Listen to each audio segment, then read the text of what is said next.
We talked about your so-called enemies list. It appears to me that there have been adverse actions of various kinds taken against about 20 of the 60 people on your enemies list. You've been in office for 7 months. At that rate, you've got 14 months until you've hit all 60.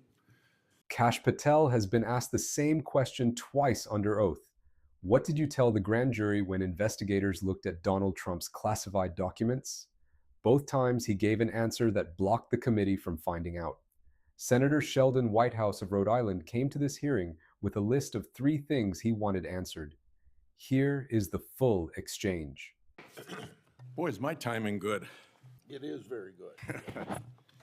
Director Patel, welcome. Thank you, sir. When you were here for your confirmation, we talked about your so-called enemies list. It appears to me that there have been adverse actions of various kinds taken against about 20 of the 60 people on your enemies list. You've been in office for 7 months. At that rate, you've got 14 months until you've hit all 60. Can you explain that?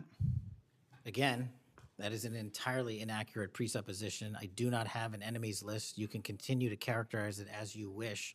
The only actions we take, generally speaking, for personnel at the FBI are ones based on merit and qualification and your ability to uphold your constitutional duty. You fall short, you don't work there anymore. Well, there was a list. You don't like it to be called an enemies list, and it had about 60 names, and about 20 have had an adverse action. So those are, I think, pretty clear facts. Let me move on to your grand jury testimony, which we also talked about when you were here. I think you indicated that you understood that a witness in the grand jury is free to discuss afterwards whatever they told the grand jury. And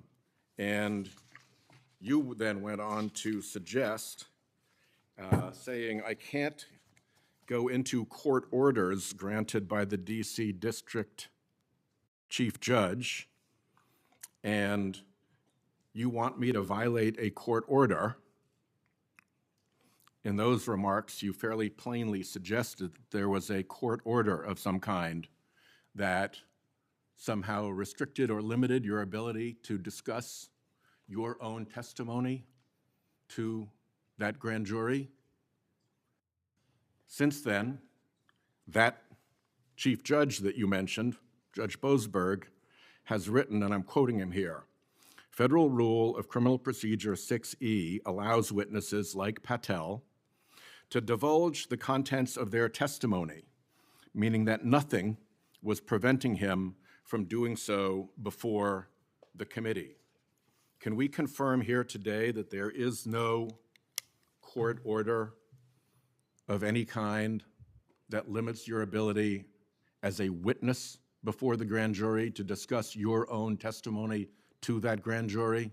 We can confirm that pursuant to my action that grand jury testimony has been released, the transcript.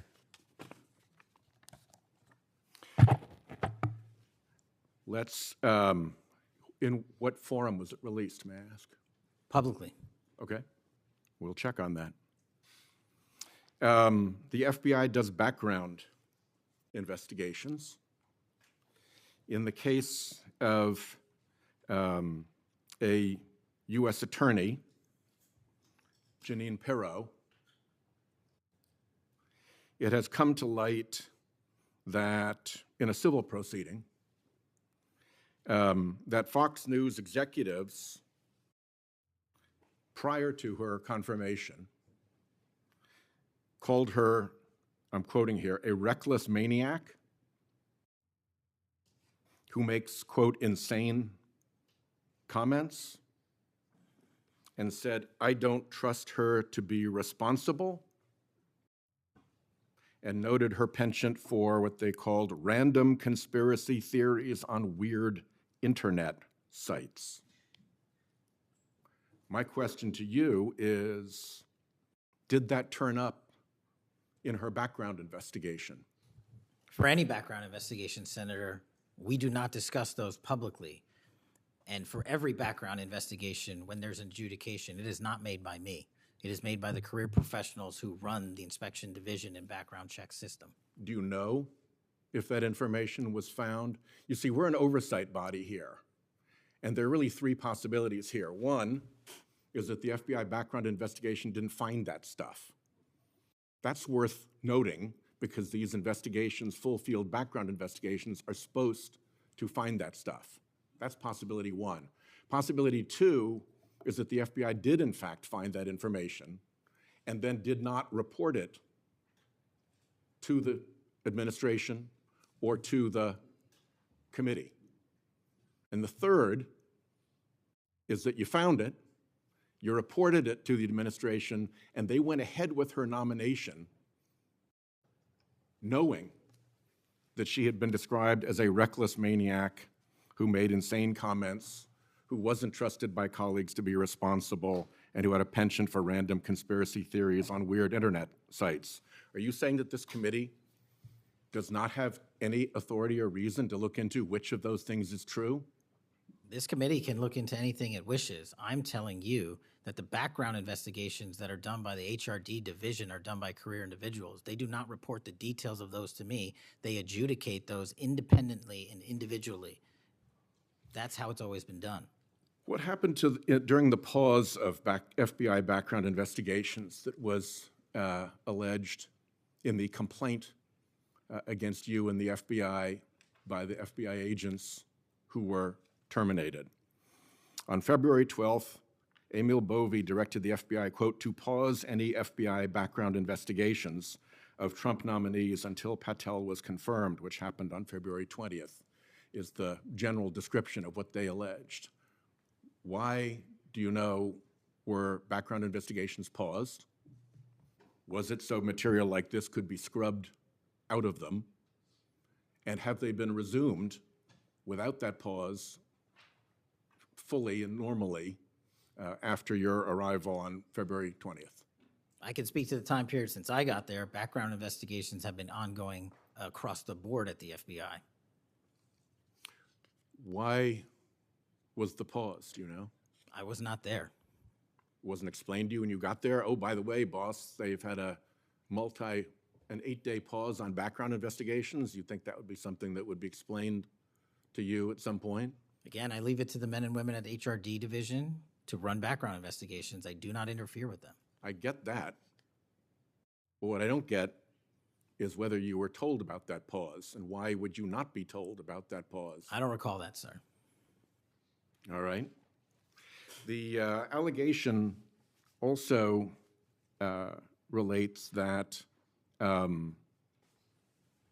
part of the employee review of senior staff was whether or not they voted for Kamala Harris in the 2024 election. Since when is who you voted for a proper question for agents to be asked? I don't know what allegation you're referring to, Senator. If it's from an ongoing matter in litigation, I can't discuss that. But what I can discuss is I can only speak to the FBI's background investigations. There are other background investigations conducted across the government. I can only speak to mine. So just to clarify, I'm not talking about the FBI full field background investigations. I'm talking about internal employee reviews for promotion, for termination, for job actions of various kinds. And my question to you is it now the policy of the FBI to ask agents who they voted for, and since when is who agents voted for a proper question for the FBI to ask? Taking those in reverse order, it's not a proper question, and it's improper to allege that I'm doing that. And also, at the FBI specifically, under my leadership, we do not ask who you voted for. And just one correction for the record, if I may, Senator, it's Security Division that runs background investigations, not HRD. Okay. I'll accept that correction. And in the event that we cannot locate your grand jury transcript, just expect a question for the record that will give you the chance to either provide that transcript again if it had been previously provided, or to make the statement that Grand Jury Rule 6E allows you, to the best of your recollection, truthfully, about what it is that you told that grand jury. Do you understand that? That's why I wanted the transcript released, and we'll get it to you, sir. Thank you very much. Thank you, Chairman. Whitehouse was not asking about the grand jury testimony itself. He was asking about a pattern. A director who blocked the question the first time with a court order that did not exist, who blocked it the second time by claiming a transcript had been released that had not been released, who cannot explain why background checks on Trump nominees were paused for 8 days before he arrived, who says asking agents who they voted for is not a proper question, while being unable to confirm it was not being asked. Each of those answers on its own is a problem. Together they describe something more specific. An FBI director who consistently cannot account for things that happened at his own agency on his watch. Subscribe and turn on notifications. We covers the records, not just the answers. Okay. We'll check on that.